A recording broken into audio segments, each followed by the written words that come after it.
Hi everyone, this is Robert. Welcome to The Well-Told Tale. Every week we bring you the finest science fiction and fantasy stories ever written.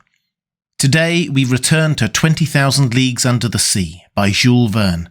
Our heroes are now on board the immense submarine the Nautilus, prisoners but able to roam throughout the astonishing vessel. Professor Aronnax, our main POV character, has met his host, Captain Nemo, and been shown around. But now what? What does Nemo have in store for them? It's time to pull up a chair, relax, and enjoy part 4 of 20,000 Leagues Under the Sea by Jules Verne. Chapter 13. The Black River. The portion of the terrestrial globe which is covered by water is estimated at upwards of 80 millions of acres. This fluid mass comprises 2,250 millions of cubic miles, forming a spherical body of a diameter of 60 leagues, the weight of which would be 3 quintillions of tons. To comprehend the meaning of these figures, it is necessary to observe that a quintillion is to a billion as a billion is to unity. In other words, there are as many billions in a quintillion as there are units in a billion. This mass of fluid is equal to about the quantity of water which would be discharged by all the rivers of the earth in 40,000 years. During the geological epochs, the igneous period succeeded to the aqueous. The ocean originally prevailed everywhere. Then, by degrees, in the Silurian period, the tops of the mountains began to appear. The islands emerged, then disappeared in partial deluges, reappeared, then became settled, formed continents, till at length the earth became geographically arranged, as we see in the present day.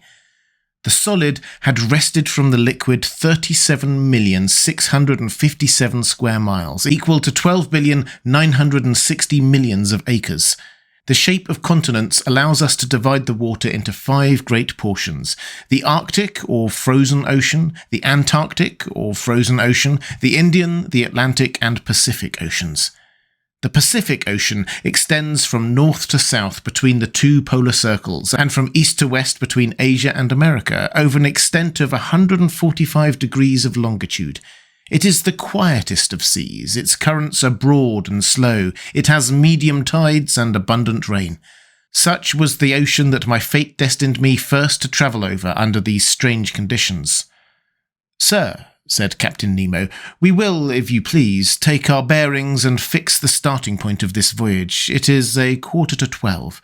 I will go up again to the surface."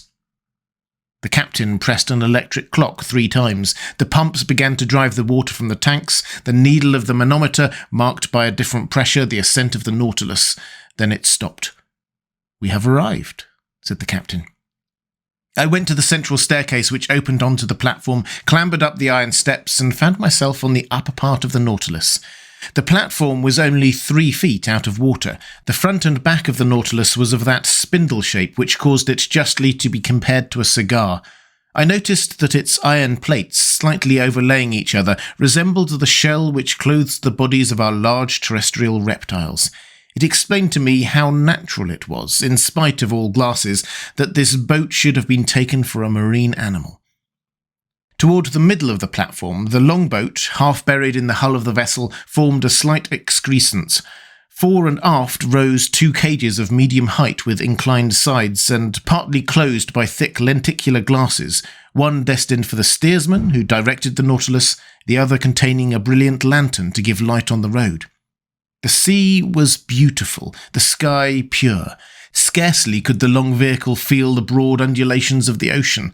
A light breeze from the east rippled the surface of the waters. The horizon, free from fog, made observation easy. Nothing was in sight. Not a quicksand, not an island, a vast desert. Captain Nemo, by the help of his sextant, took the altitude of the sun, which ought also to give the latitude. He waited for some moments till its disk touched the horizon. While taking observations, not a muscle moved. The instrument could not have been more motionless in a hand of marble. 12 o'clock, sir," said he. I cast a last look upon the sea, slightly yellowed by the Japanese coast, and descended to the saloon. "And now, sir, I leave you to your studies," added the captain. "Our course is east-northeast. Our depth is 26 fathoms. Here are maps on a large scale by which you may follow it. The saloon is at your disposal, and with your permission, I will retire." Captain Nemo bowed, and I remained alone, lost in thoughts all bearing on the commander of the Nautilus. For a whole hour I was deep in these reflections, seeking to pierce this mystery so interesting to me. Then my eyes fell upon the vast planisphere spread out upon the table, and I placed my finger on the very spot where the given latitude and longitude crossed. The sea has its large rivers like the continents. They are special currents known by their temperature and their colour. The most remarkable of these is known by the name of the Gulf Stream. Science has decided on the globe the direction of 5 principal currents, one in the North Atlantic, a second in the South, a third in the North Pacific, a fourth in the South, and a fifth in the Southern Indian Ocean. It is even probable that a 6th current existed at one time or another in the Northern Indian Ocean, when the Caspian Sea and Aral Seas formed but one vast sheet of water. At this point indicated on the planisphere, one of these currents was rolling, the Kuro-Skivo of the Japanese, the Black River, which, leaving the Gulf of Bengal, where it is warmed by the perpendicular rays of a tropical sun, crosses the Straits of Malacca along the coast of Asia, turns into the North Pacific to the Aleutian Islands, carrying with it trunks of camphor trees and other indigenous productions, and edging the waves of the ocean with the pure indigo of its warm water. It was this current that the Nautilus was to follow. I followed it with my eye, saw it lose itself in the vastness of the Pacific, and felt myself drawn with it when Ned Land and Conseil appeared at the door of the saloon. My 2 brave companions remained petrified at the sight of the wonders spread before them. "Where are we?" exclaimed the Canadian. "In the museum at Quebec?" "My friends," I answered, making a sign for them to enter, "you are not in Canada, but on board the Nautilus, 50 yards below the level of the sea."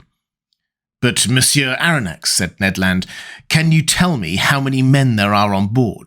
10, 20, 50, 100? "I cannot answer you, Mr. Land. It is better to abandon for a time all idea of seizing the Nautilus or escaping from it. This ship is a masterpiece of modern industry, and I should be sorry not to have seen it. Many people would accept the situation forced upon us, if only to move amongst such wonders. So be quiet, and let us try and see what passes around us." "See," exclaimed the harpooner, "but we can see nothing in this iron prison. We are sailing blindly." Ned Land had scarcely pronounced these words when all was suddenly darkness. The luminous ceiling was gone, and so rapidly that my eyes received a painful impression. We remained mute, not stirring, and not knowing what surprise awaited us, whether agreeable or disagreeable. A sliding noise was heard. One would have said that the panels were working at the sides of the Nautilus. "It is the end of the end," said Ned Land. Suddenly, light broke at each side of the saloon through 2 oblong openings. The liquid mass appeared vividly lit up by the electric gleam. 2 crystal plates separated us from the sea. At first, I trembled at the thought that this frail partition might break, but strong bands of copper bound them, giving an almost infinite power of resistance. The sea was distinctly visible for a mile all round the Nautilus. What a spectacle! What pen can describe it? Who could paint the effects of the light through those transparent sheets of water, and the softness of the successive gradations from the lower to the superior strata of the ocean? We know the transparency of the sea, and that its clearness is far beyond that of rock water. The mineral and organic substances which it holds in suspension heightens its transparency. In certain parts of the ocean, at the Antilles, under 75 fathoms of water, can be seen with surprising clearness a bed of sand. The penetrating power of the solar rays does not seem to cease for a depth of 150 fathoms. But in this middle fluid travelled over by the Nautilus, the electric brightness was produced even in the bosom of the waves. It was no longer luminous water, but liquid light. On each side a window opened into this unexplored abyss. The obscurity of the saloon showed to advantage the brightness outside, and we looked out as if this pure crystal had been the glass of an immense aquarium. "You wish to see, friend Ned? Well, now you see." "Curious, curious," muttered the Canadian, who, forgetting his ill temper, seemed to submit to some irresistible attraction, and one would come further than this to admire such a sight. Ah, thought I to myself, I understand the life of this man. He has made a world apart for himself, in which he treasures all his greatest wonders. For 2 whole hours an aquatic army escorted the Nautilus. During their games, their bounds, while rivaling each other in beauty, brightness, and velocity, I distinguished the banded mullet, marked by a double line of black, the round-tailed goby of a white colour with violet spots on the back, a Japanese scombrus, a beautiful mackerel of those seas with a blue body and silvery head, the brilliant azorzas, whose name alone defies description, some banded spares with variegated fins of blue and yellow, the woodcocks of the seas, some specimens of which attain a yard in length, Japanese salamanders, spider lampreys, serpents 6 feet long with eyes small and lively and a huge mouth bristling with teeth, and many other species. Our imagination was kept at its height. Interjections quickly followed on one from another. Ned named the fish, and Conseil classed them. I was in ecstasies with the vivacity of their movements and the beauty of their forms. Never had it been given to me to surprise these animals, alive and at liberty in their natural element. I will not mention all the varieties which passed before my dazzled eyes, all the collection of the seas of China and Japan. These fish, more numerous than the birds of the air, came, attracted no doubt by the brilliant focus of the electric light. Suddenly there was daylight in the saloon. The iron panels closed again, and the enchanting vision disappeared. But for a long time I dreamt on, till my eyes fell on the instruments hanging on the partition. The compass still showed the course to be east-northeast. The manometer indicated a pressure of 5 atmospheres, equivalent to a depth of 25 fathoms, and the electric log gave a speed of 15 miles an hour. I expected Captain Nemo, but he did not appear. The clock marked the hour of 5. Ned Land and Conseil returned to their cabin, and I retired to my chamber. My dinner was ready. It was composed of turtle soup made of the most delicate hawksbills, of a surmullet served with a puff paste, the liver of which, prepared by itself, was most delicious, and fillets of the Emperor Holocanthus, the savour of which seemed to me superior even to salmon. I passed the evening reading, writing, and thinking. Then sleep overpowered me, and I stretched myself on my couch of Zostera and slept profoundly whilst the Nautilus was gliding rapidly through the current of the Black River. Chapter 14. A Note of Invitation. The next day was the 9th of November. I awoke after a long sleep of 12 hours. Conseil came, according to custom, to know how I had passed the night and to offer his services. He had left his friend the Canadian sleeping like a man who had never done anything else all his life. I let the worthy fellow chatter as he pleased, without caring to answer him. I was preoccupied by the absence of the captain during our sitting of the day before, and hoping to see him today. As soon as I was dressed, I went into the saloon. It was deserted. I plunged into the study of the shell treasures hidden beneath the glasses.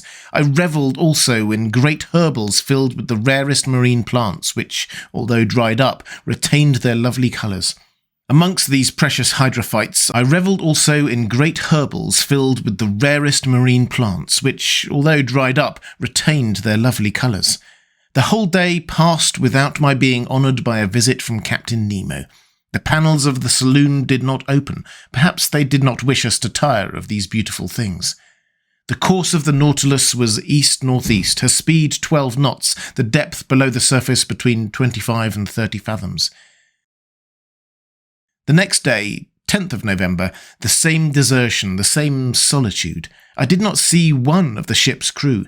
Ned and Conseil spent the greater part of the day with me. They were astonished at the inexplicable absence of the captain. Was this singular man ill? Had he altered his intentions with regard to us? After all, as Conseil said, we enjoyed perfect liberty. We were delicately and abundantly fed. Our host kept to his terms of the treaty. We could not complain, and indeed the singularity of our fate reserved such wonderful compensation for us that we had no right to accuse it as yet. That day I commenced the journal of these adventures, which has enabled me to relate them with more scrupulous exactitude and minute detail. I wrote it on paper made from the Zostera marina. 11th of November, early in the morning, the fresh air spreading over the interior of the Nautilus told me that we had come to the surface of the ocean to renew our supply of oxygen. I directed my steps to the central staircase and mounted the platform. It was 6 o'clock, the weather was cloudy, the sea grey but calm, scarcely a billow. Captain Nemo, whom I hoped to meet, would he be there? I saw no one but the steersman imprisoned in his glass cage. I inhaled the salt breeze with delight. By degrees the fog disappeared under the action of the sun's rays. The radiant orb rose from behind the eastern horizon. The sea flamed under its glance like a train of gunpowder. The clouds scattered in the heights were coloured with lively tints of beautiful shades, and numerous mares' tails which betokened wind for that day. But what was wind to this Nautilus which tempests could not frighten? I was admiring this joyous rising of the sun, so gay and so life-giving, when I heard steps approaching the platform. I was prepared to salute Captain Nemo, but it was his second, whom I had already seen on the captain's first visit, who appeared. He advanced on the platform, not seeming to see me. With his powerful glass to his eye, he scanned every point of the horizon with great attention. This examination over, he approached the panel and pronounced a sentence in exactly these terms. I have remembered it, for every morning it was repeated under exactly the same conditions. It was thus worded, Nautron Spockk Lorni Virch. What it meant, I could not say. These words pronounced, the second descended. I thought that the Nautilus was about to return to its submarine navigation. I regained the panel and returned to my chamber. 5 days sped thus, without any change in our situation. Every morning I mounted the platform. The same phrase was pronounced by the same individual, but Captain Nemo did not appear. I had made up my mind that I should never see him again, when, on the 16th of November, on returning to my room with Ned and Conseil, I found upon my table a note addressed to me. I opened it impatiently. It was written in a bold, clear hand, the characters rather pointed, recalling the German type. The note was worded as follows. 16th of November, 1867. To Professor Aronnax on board the Nautilus. Captain Nemo invites Professor Aronnax to a hunting party, which will take place tomorrow morning in the forests of the island of Crespo.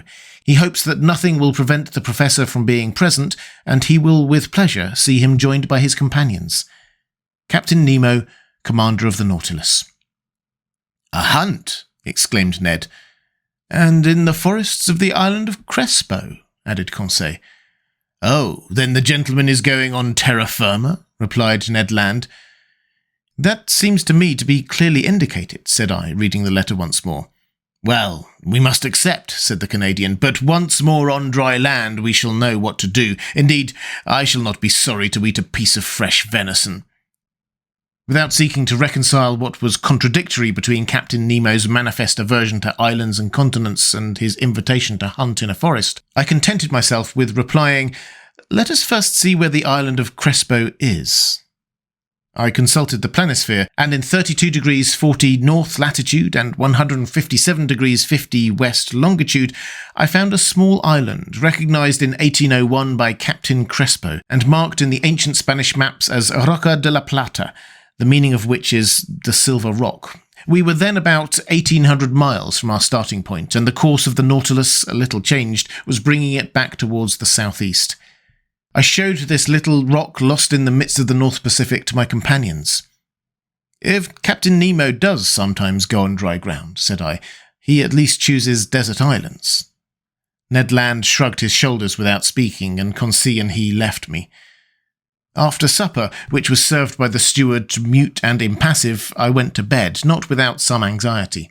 The next morning, the 17th of November, on awakening, I felt that the Nautilus was perfectly still. I dressed quickly and entered the saloon.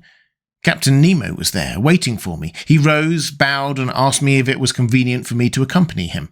As he made no allusion to his absence during the last 8 days, I did not mention it, and simply answered that my companions and myself were ready to follow him.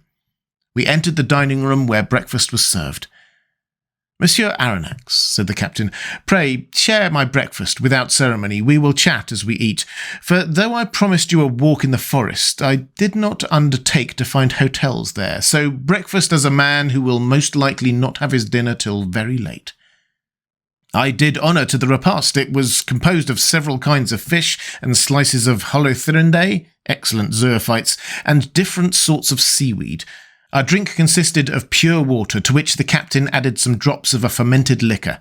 Captain Nemo ate at first without saying a word. Then he began. Sir, when I proposed to you to hunt in my submarine forest of Crespo, you evidently thought me mad. Sir, you should never judge lightly of any man. But, Captain, believe me, be kind enough to listen, and you will then see whether you have any cause to accuse me of folly and contradiction. I listen. You know as well as I do, Professor, that man can live under water, provided he carries with him a sufficient supply of breathable air. In submarine works, the workman, clad in an impervious dress with his head in a metal helmet, receives air from above by means of forcing pumps and regulators. That is diving apparatus, said I. Just so.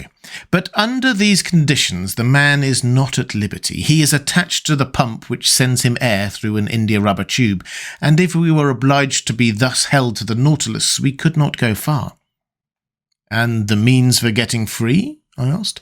It is to use the Rouquayrol apparatus, invented by two of your own countrymen, which I have brought to perfection for my own use, and which will allow you to risk yourself under these new physiological conditions without any organ whatever suffering. It consists of a reservoir of thick iron plates, in which I store the air under a pressure of 50 atmospheres. This reservoir is fixed on the back by means of braces, like a soldier's knapsack. Its upper part forms a box in which the air is kept by means of a bellows, and therefore cannot escape unless at its normal tension. In the Rouquayrol apparatus, such as we use, two india-rubber tubes leave this box and join a sort of tent which holds the nose and mouth. One is to introduce fresh air, the other to let out the foul, and the tongue closes one or the other according to the wants of the respirator. But I, in encountering great pressures at the bottom of the sea, was obliged to shut my head like that of a diver in a ball of copper, and it is to this ball of copper that the two pipes, the inspirator and the expirator, open. Perfectly, Captain Nemo, but the air that you carry with you must soon be used. When it only contains 15% of oxygen, it is no longer fit to breathe.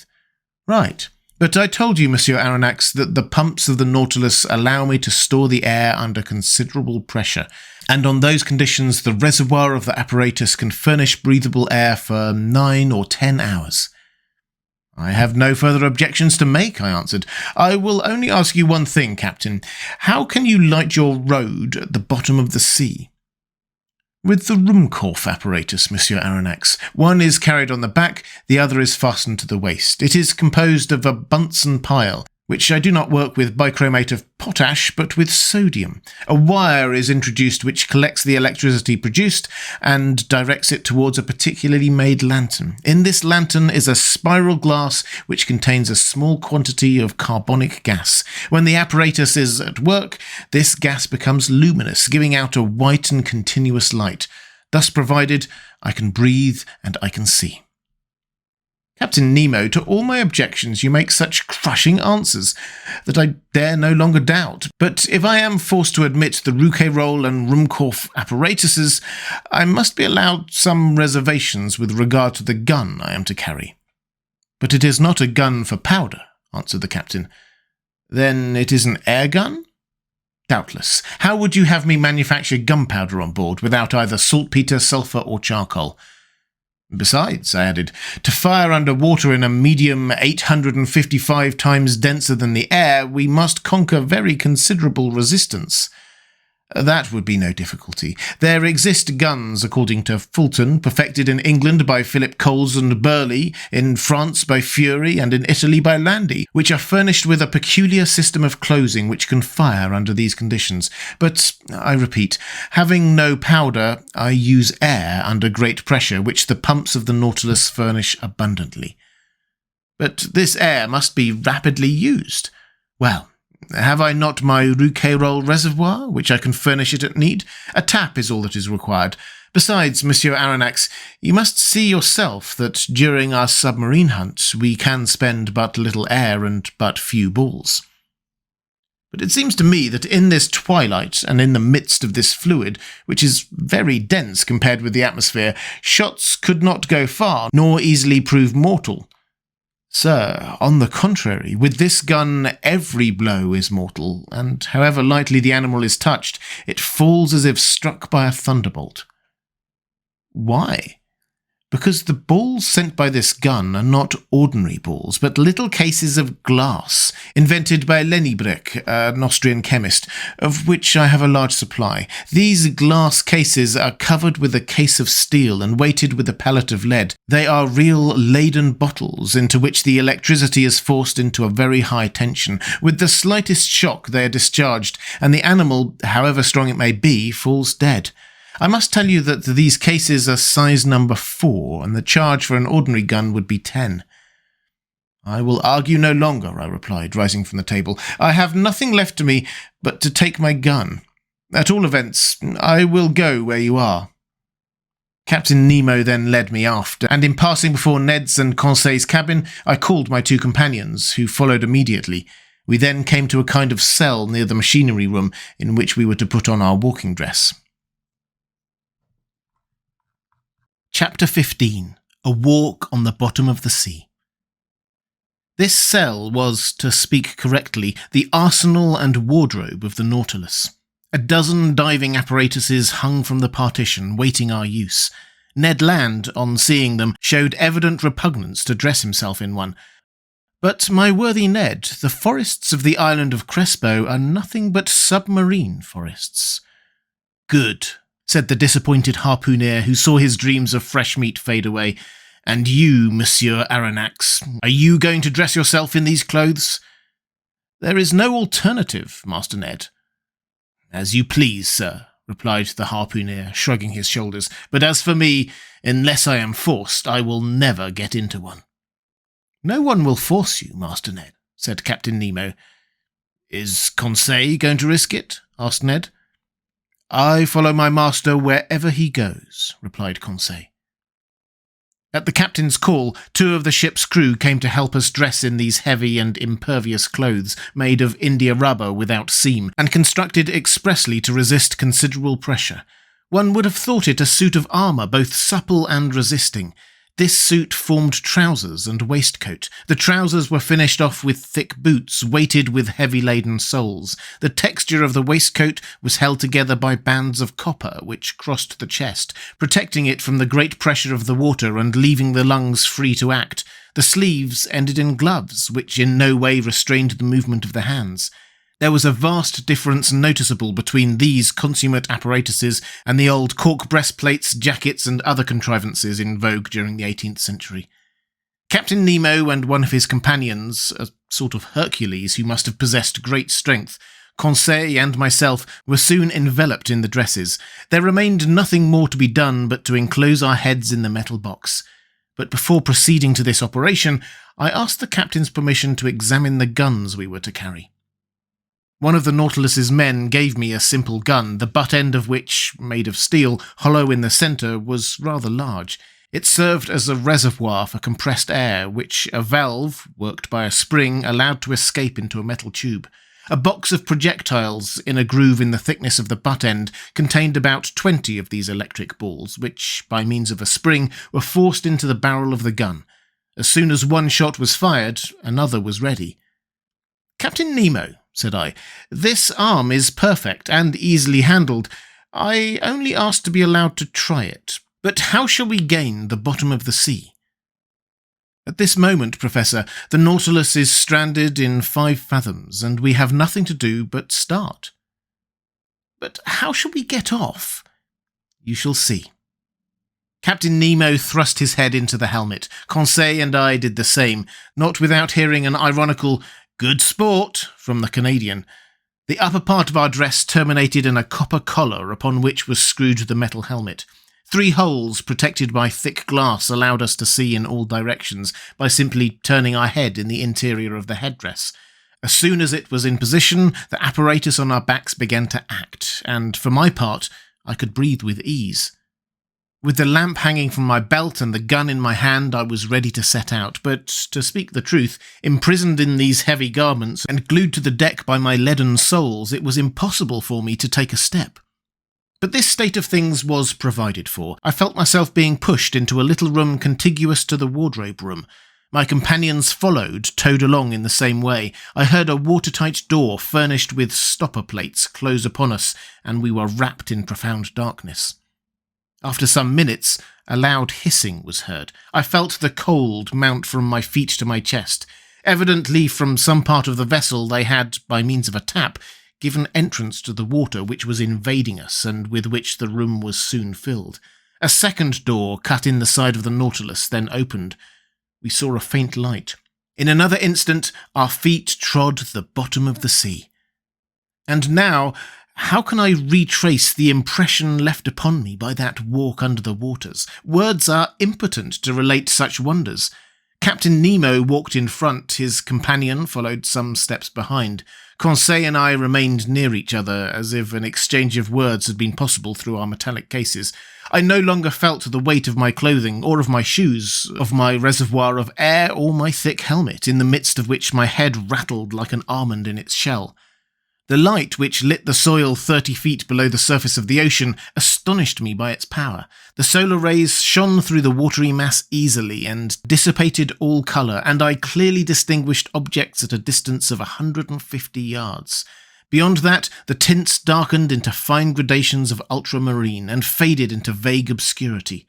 Truly, this water which surrounded me was but another air, denser than the terrestrial atmosphere, but almost as transparent. Above me was the calm surface of the sea. We were walking on fine, even sand, not wrinkled as on a flat shore, which retains the impression of the billows. This dazzling carpet, really a reflector, repelled the rays of the sun with wonderful intensity, which accounted for the vibration which penetrated every atom of liquid. Shall I be believed when I say that, at the depth of 30 feet, I could see as if I was in broad daylight? For a quarter of an hour I trod on this sand, sown with the impalpable dust of shells. The hull of the Nautilus, resembling a long shoal, disappeared by degrees, but its lantern, when darkness should overtake us in the waters, would help to guide us on board by its distinct rays. Soon forms of objects outlined in the distance were discernible. I recognised magnificent rocks, hung with a tapestry of zoophytes of the most beautiful kind, and I was at first struck by the peculiar effect of this medium. It was then 10 in the morning. The rays of the sun struck the surface of the waves at a rather oblique angle, and then, at the touch of their light, decomposed by refraction as through a prism. Flowers, rocks, plants, shells, and polypi were shaded at the edges by the 7 solar colours. It was marvellous, a feast for the eyes, this complication of coloured tints, a perfect kaleidoscope of green, yellow, orange, violet, indigo, and blue. In one word, the whole palette of an enthusiastic colourist. Why could I not communicate to Conseil the lively sensations which were mounting to my brain, and rival him in expressions of admiration? For aught I knew, Captain Nemo and his companion might be able to exchange thoughts by means of signs previously agreed upon. So, for want of better, I talked to myself. I declaimed in the copper box which covered my head, thereby expending more air in vain words than was perhaps expedient. Various kinds of isis, clusters of pure tuft coral, prickly fungi, and anemones formed a brilliant garden of flowers, enamelled with porphyry, decked with their collarettes of blue tentacles, sea stars studding the sandy bottom, together with asterophytons like fine lace embroidered by the hands of naiads, whose festoons were waved by the gentle undulations caused by our walk. It was a real grief to me to crush under my feet the brilliant specimens of mollusks which strewed the ground by thousands, of hammerheads, of staircases and red helmet shells, angel wings, and many others produced by this inexhaustible ocean, but we were bound to walk. So we went on, whilst above our heads waved shoals of phyllosides, leaving their tentacles to float in their train, medusae whose umbrellas of opal or rose pink, scalloped with a band of blue, sheltered us from the rays of the sun, which in the darkness would have strewn our path with phosphorescent light. All these wonders I saw in the space of 1/4 mile, scarcely stopping and following Captain Nemo, who beckoned me on by signs. Soon the nature of the soil changed. To the sandy plain succeeded an extent of slimy mud, which the Americans call ooze. We then travelled over a plain of seaweed, of wild and luxuriant vegetation. This sward was of close texture and soft to the feet, and rivalled the softest carpet woven by the hand of man. But whilst verdure was spread at our feet, it did not abandon our heads. A light network of marine plants, of that inexhaustible family of seaweeds, of which more than 2,000 kinds are known, grew on the surface of the water. I saw long ribbons of fucus floating, some globular, some tuberous. I noticed that the green plants kept nearer the top of the sea, whilst the red were at a greater depth, leaving to the black or brown hydrophytes the care of forming gardens and parterres in the remote beds of the ocean. We had quitted the Nautilus about an hour and a half. It was near noon. I knew by the perpendicularity of the sun's rays, which were no longer refracted. The magical colours disappeared by degrees, and the shades of emerald and sapphire were effaced. We walked with a regular step which rang upon the ground with astonishing intensity. The slightest noise was transmitted with a quickness to which the ear is unaccustomed on the earth. Indeed, water is a better conductor of sound than air, in the ratio of 4:1. At this period, the earth sloped downwards. The light took a uniform tint. We were at a depth of 105 yards and 20 inches, undergoing a pressure of 6 atmospheres. At this depth, I could still see the rays of the sun, though feebly. To their intense brilliancy had succeeded a reddish twilight, the lowest state between day and night, but we could still see well enough. It was not necessary to resort to the apparatus as yet. At this moment, Captain Nemo stopped. He waited till I joined him, and then pointed to an obscure mass looming in the shadow at a short distance. It is the forest of the island of Crespo, thought I. I was not mistaken. Chapter 16. A Submarine Forest. We had at last arrived on the borders of this forest, doubtless one of the finest of Captain Nemo's immense domains. He looked upon it as his own, and considered he had the same right over it that the first men had in the first days of the world. And indeed, who would have disputed with him the possession of this submarine property? What other hardier pioneer would come, hatchet in hand, to cut down the dark copses? This forest was comprised of large tree plants, and the moment we penetrated under its vast arcades, I was struck by the singular position of their branches, a position I had not yet observed. Not a herb which carpeted the ground, not a branch which clothed the trees, was either broken or bent, nor did they extend horizontally. All stretched up to the surface of the ocean. Not a filament, not a ribbon, however thin they might be, but kept as straight as a rod of iron.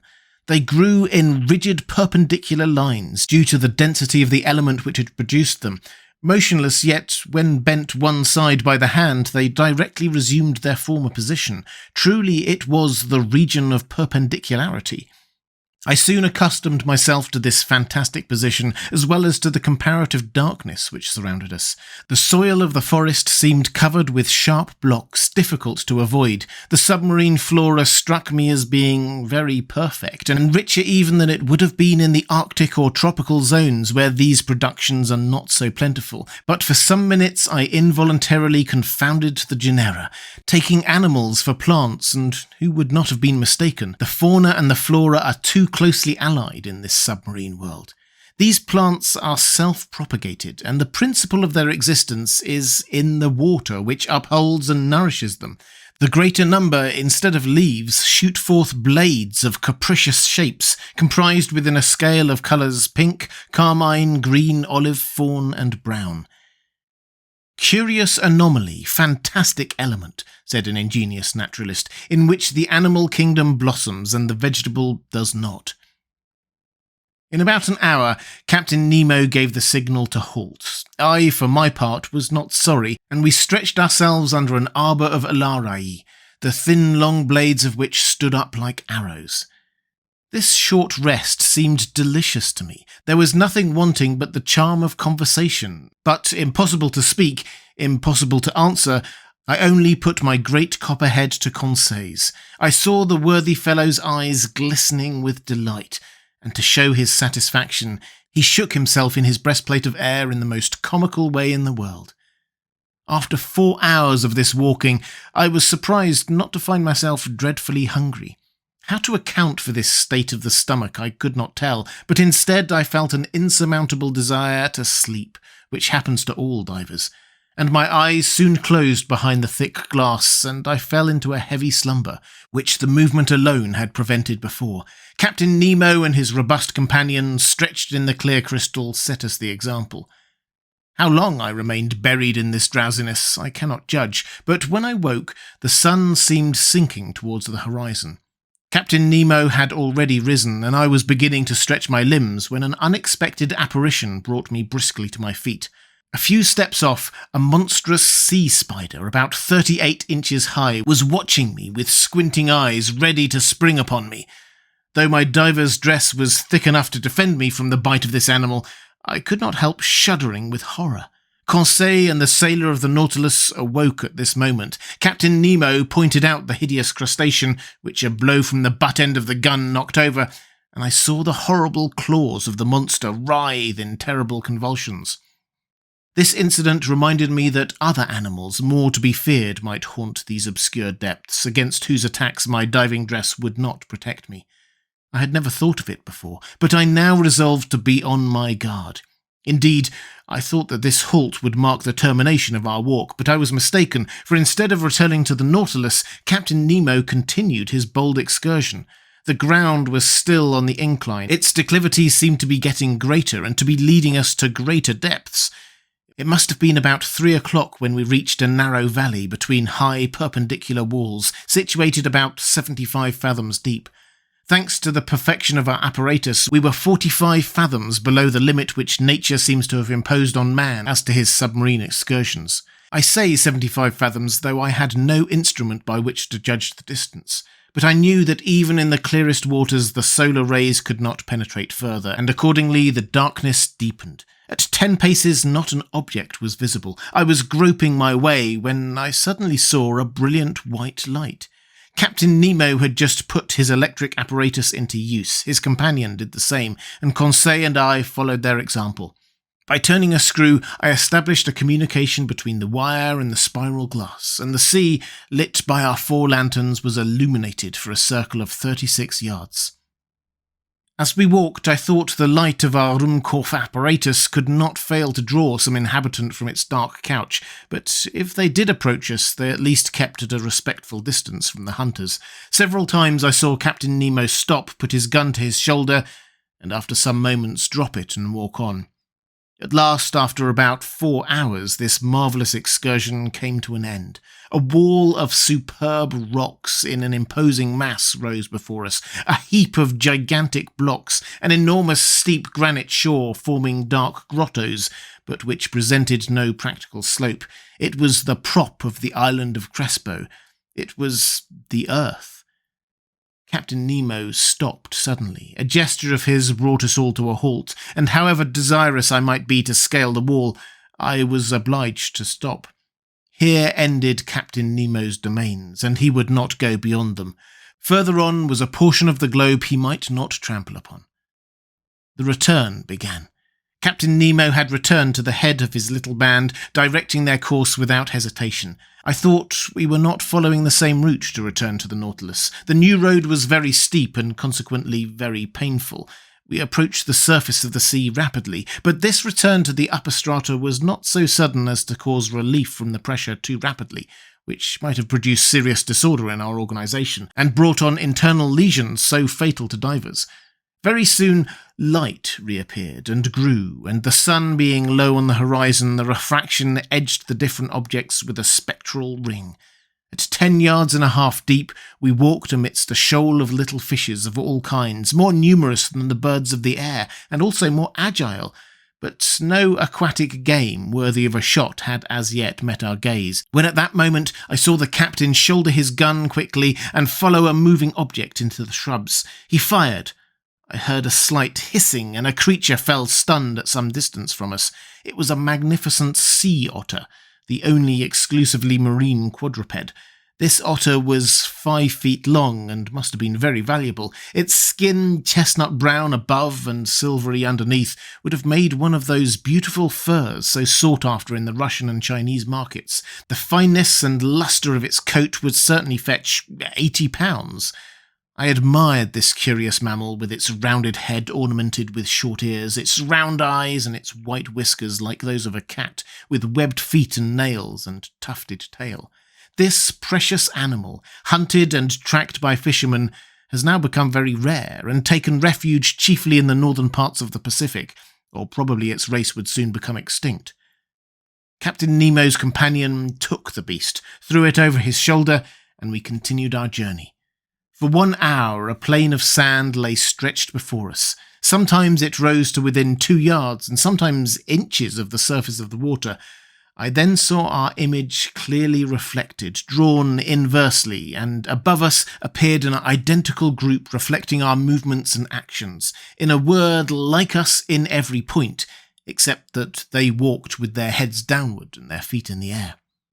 Another effect I noticed, which was the passage of thick clouds, which formed and vanished rapidly, but on reflection I understood that these seeming clouds were due to the varying thickness of the reeds at the bottom, and I could even see the fleecy foam which their broken tops multiplied on the water, and the shadows of large birds passing over our heads, whose rapid flight I could discern on the surface of the sea.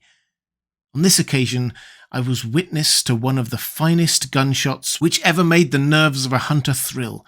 A large bird of great breadth of wing, clearly visible, approached, hovering over us. Captain Nemo's companion shouldered his gun and fired when it was only a few yards above the waves. The creature fell stunned, and the force of its fall brought it within the reach of dexterous hunter's grasp. It was an albatross of the finest kind. Our march had not been interrupted by this incident. For 2 hours we followed those sandy plains, then fields of algae, very disagreeable to cross.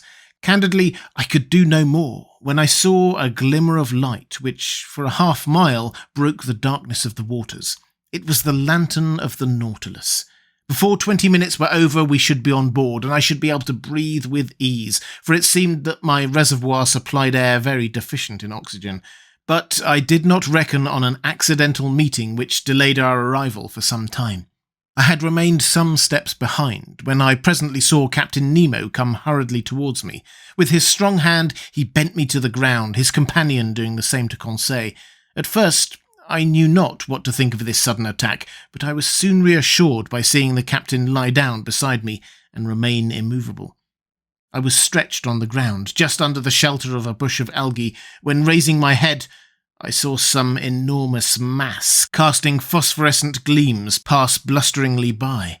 My blood froze in my veins as I recognized 2 formidable sharks which threatened us. It was a couple of Tintoreus, terrible creatures, with enormous tails and a dull, glassy stare. The phosphorescent matter ejected from holes pierced round the muzzle. Monstrous brutes, which would crush a whole man in their iron jaws. I did not know whether Conseil stopped to classify them. For my part, I noticed their silver bellies, and their huge mouths bristling with teeth, from a very unscientific point of view, and more as a possible victim than as a naturalist. Happily, the voracious creatures do not see well. They passed without seeing us, brushing us with their brownish fins, and we escaped by a miracle from a danger certainly greater than meeting a tiger full face in the forest. Half an hour after, guided by the electric light, we reached the Nautilus. The outside door had been left open, and Captain Nemo closed it as soon as we had entered the first cell. He then pressed a knob. I heard the pumps working in the midst of the vessel. I felt the water sinking from around me, and in a few moments the cell was entirely empty. The inside door then opened, and we entered the vestry.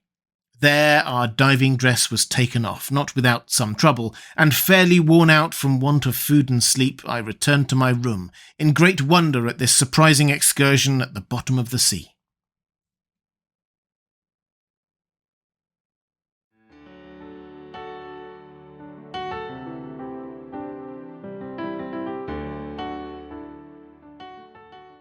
And welcome back. I hope you enjoyed part 4 of 20,000 Leagues Under the Sea. If you did enjoy it, then please consider supporting The Well Told Tale on Patreon at patreon.com/thewelltoldtale. There's a link in the description. I'll be back next week with part 5 of the story. What next for our intrepid explorers? I hope you can join me.